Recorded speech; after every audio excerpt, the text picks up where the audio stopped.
கிறிஸ்துவுக்குள் பிரியமானவர்களே, இந்த நாளுக்கான தினசரி தியான வசனம் மத்தேயு எழுதின சுவிசேஷம் 12வது அதிகாரம் 14வது வசனம். மத்தேயு 12:14, மேத்யூ 12:14. அப்பொழுது பரிசேயர் வெளியே போய் அவரை கொலை செய்யும்படி அவருக்கு விரோதமாய் ஆலோசனை பண்ணினார்கள். என்ன, இப்போ அவங்க கண்களுக்கு முன்பாக ஒரு சூம்பன கையினுடைய கை அப்படியே சுஸ்தமாகுது. இது எவ்வளோ பெரிய அதிசயம்! இதை பார்த்து கொண்டிருந்த பரிசேயர் என்ன சொல்லியிருக்கணும்? அல்லேலூயா, நீங்கள் தான் எங்களை ரட்சிக்க வந்த இரட்சகர், நாங்கள் புரிந்து கொண்டோம், எங்களை ரட்சிக்க வந்த மேசியா நீங்கள் தான் என்று சொல்லி அவரை ஆராதித்திருக்கணும். மாறாக அவங்க என்ன செய்கிறாங்க?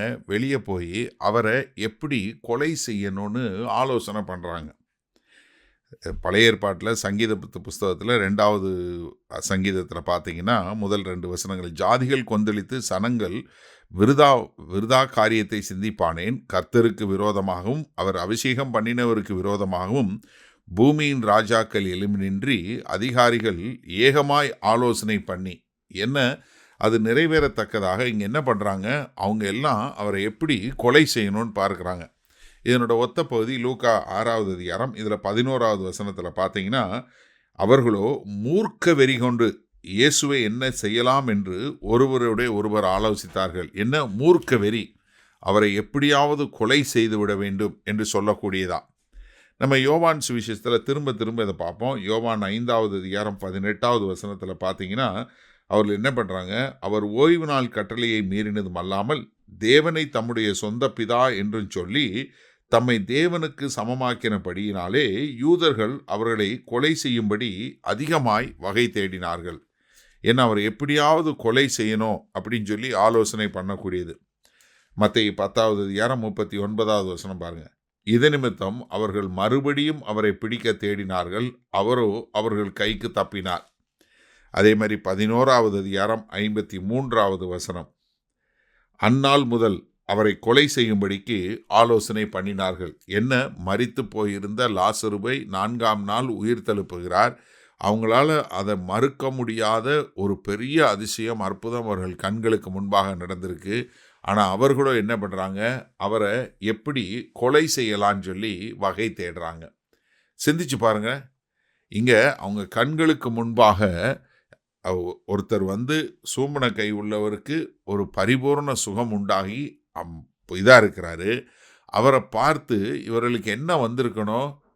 இவர்தான் மேசியா, நாங்கள் வாக்குத்தத்தம் பண்ணப்பட்டவர் வந்து விட்டார், எங்களுக்கு ஒரு பெரிய விடுதலை வந்துருச்சு, எங்களை ரட்சிக்கிற இரட்சகர் வந்து விட்டார் என்று சொல்லி கர்த்தராகிய இயேசு கிறிஸ்துவை கொண்டாடி இருக்க வேண்டும்.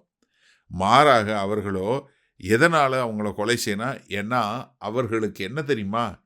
எங்களை காட்டிலும் இவர் பெரியவரா, எங்களை காட்டிலும் ஜனங்கள் இவங்க பின்னாடி போகிறாங்களே, அப்போ என்ன சுயநலம் வந்து விடுகிறது. தங்களுடைய என்னை காட்டிலும் என்னை காட்டிலும் இவர் பெரியவரா அப்படின்னு சொல்லக்கூடிய பரிசேயர்களுக்கு என்ன அப்படிப்பட்ட ஒரு எண்ணம் வந்ததுனால அவரை கொலை செய்ய தேடக்கூடிய ஒரு காரியம். சரி, இந்த நாளில் இந்த வசனத்தை நம்ம எப்படி எடுத்துக்கொள்வது? இன்றைக்கு அநேக இடங்களில் நீங்கள் பார்த்தீங்கன்னா, சபைகளாக இருக்கட்டும், வீடுகளாக இருக்கட்டும், ஒருத்தருக்கு ஒருத்தர் அவங்கள என்னையை காட்டிலும் அவங்க பெரிய ஆளா, என்னை காட்டிலும் அவங்க பெரிய பரிசுத்தவானா, நான் தான் பெரிய பரிசுத்தவான் அப்படின்னு சொல்லக்கூடிய ஒரு பெரிய ஒரு சுயநலம் இருக்கிறதுனால தான் மற்றவர்களை அவங்க கொலை செய்யலைனாலும் கோபத்தில் அவங்க மேலே அவங்கள கொலை செய்யத்தக்கதான ஒரு எண்ணத்தில் போகக்கூடிய ஒரு காரியத்தை நம்ம பார்க்குறோம். ஏன்னா அவங்களுக்கெல்லாம் என்ன வந்துடுது? இந்த சுயம் வந்துடுது. சுயம் வந்த உடனே நான் ஏதோ தான் நல்லவன், நான் அவங்கள காட்டிலும் பெரியவன்.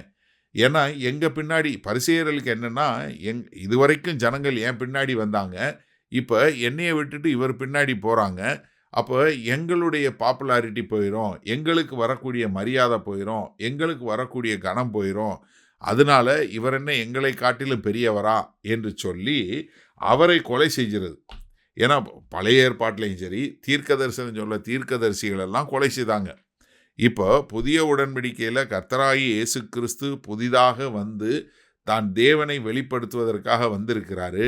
இப்போ அதை கேட்டுட்டு அவர்கள் கர்த்தரை ஏற்றுக்கொண்டு கர்த்தருக்கென்று வாழ வேண்டும் என்று தங்களை வாழ்வை ஒப்பு கொடுத்த மக்கள் இயேசு கிறிஸ்து வரும்போது அவரை ஏற்றுக்கொள்ளாமல் அவரை கொலை செய்ய தேடக்கூடிய ஒரு காரியத்தை நம்ம பார்க்குறோம். அப்போ எனக்கு அருமையானவர்களே, இன்றைக்கு உங்களை காட்டிலும் நல்லபடியாக பிரசங்கம் பண்ணக்கூடிய, இல்லை உங்களை காட்டிலும் நல்லபடியாக வாழக்கூடிய ஒருத்தரை பார்க்கும்போது உங்களுக்கு என்ன வருகிறது? சந்தோஷம் வருதா? இல்லை பொறாமை வருதா? இல்லை மனசுக்குள்ளே உங்களுக்கு வெறுப்பும் கோபமும் வருகிறதா? என்ன உங்களுடைய நிலைமை எப்படி இருக்குது? மனம் திரும்புவோமா? மகா கிருபையும் இரக்கம் நிறைந்த எங்கள் அன்பின் தாப்பனே, இந்த அருமையான நல்ல நாளுக்காய் நன்றி. இந்த நல்ல நாளிலும் ஆண்டவரே, எங்கள் இருதயத்தை ஒரு முறை சோதனை செய்து எங்களுக்குள்ள எந்த ஒரு சுயமான காரியங்கள் இருந்தாலும் அதையெல்லாம் விட்டுவிட்டு ஆண்டவரே உம்மை அண்டிக் கொண்டு நீர் காரியங்களை செய்கிறீர் என்பதை புரிந்து கொண்டு நாங்கள் உமக்கென்று வாழ எங்களை ஒப்புக் கொடுக்கிறோம். மீட்பெறும் இரட்சகரும் ஆகிய இயேசு கிறிஸ்துவின் மூலம் பிதாவே, ஆமேன். கர்த்தர் உங்களை ஆசீர்வதிப்பாராக. நம்ம இன்று மாலை மண்ணால் சந்திப்போம்.